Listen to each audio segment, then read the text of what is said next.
बातमी ठाण्यामध्ये आता सध्या शिवसेना विरुद्ध भाजप हा वाद पेटण्याची शक्यता आहे। कारण या सगळ्या पार्श्वभूमीवरती काल शिंदेंकडून करण्यात आलेल्या उद्घाटनाचा भाजपकडून आता वाद निर्माण केला जातोय। विविध विकास कामांचं उद्घाटन पुन्हा करण्याची मागणी भाजपच्या उपमहापौरांनी केलेली आहे। भाजपचे उपमहापौर कृष्णा पाटील यांनी आयुक्तांना एक पत्र लिहिलेलं आहे आणि या पत्राद्वारे त्यांनी मागणी केलेली आहे।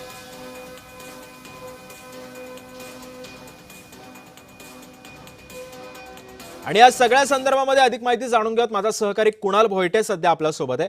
कुणाल, आपण बघतो की एकीकडे सध्या गणेश नाईक विरुद्ध एकनाथ शिंदे असा वाद पेटलेला असताना त्यामुळे भाजप आणि शिवसेनेच्या वादाला कुठेतरी फुलस्टॉप लागल्याचं आपण बघत होतो। मात्र पुन्हा एकदा या उद्घाटनाच्या कार्यक्रमावरून पुन्हा एकदा वाद निर्माण झालेला आहे। काय घडतं नेमकं ठाण्यामध्ये? सिद्धेश अगदी बरोबर आहे, कारण काही दिवसांपूर्वीच असाच प्रकारचा वाद जो आहे तो पाहायला मिळत होता नवी मुंबईमध्ये गणेश नाईक विरुद्ध एकनाथ शिंदे। आणि आता अशाच प्रकारचा वाद हा भाजप विरुद्ध शिवसेना ठाण्यामध्ये पेटलेला पाहायला मिळतोय। काल रविवार होता आणि रविवारच्या दिवशी उपमुख्यमंत्री एकनाथ शिंदे यांनी विविध विकास कामांची जे उद्घाटनं आहेत ती केलेली होती। मात्र या संपूर्ण कार्यक्रमामध्ये भारतीय जनता पार्टीकडून कोणीच नव्हतं, म्हणजे संजय केळकरांना आमंत्रण नव्हतं, त्याचबरोबर निरंजन डावखरे यांना देखील आमंत्रण नव्हतं आणि उपमहापौर असणाऱ्या भाजपच्या कृष्णा पाटील यांना देखील आमंत्रण नव्हतं। आणि याचमुळे नक्कीच कुणाल, कारण एकंदरीत तुझा आवाज सुद्धा आमच्या प्रेक्षकांपर्यंत आपल्या पोहोचत नाहीये। धन्यवाद तू दिलेल्या या माहितीबद्दल। मात्र या सगळ्या पार्श्वभूमीवरती ठाण्यामध्ये नेमकं भाजप विरुद्ध शिवसेना हा वाद आता कितपत विकोपाला जातो हे सुद्धा पाहणं तितकंच महत्त्वाचं ठरणार आहे। त्यामुळे ठाण्यामध्ये भाजप विरुद्ध शिवसेना हा वाद पुन्हा एकदा पेटण्याची चिन्ह आहेत, कारण काल शिंदेंकडून करण्यात आलेल्या उद्घाटनाचा भाजपकडून वाद निर्माण झालेला आहे। या सगळ्या पार्श्वभूमीवरती नेमकी आता काय राजकीय वर्तुळामध्ये काय घडामोडी घडतात हे सुद्धा पाहणं तितकंच महत्त्वाचं ठरणार आहे।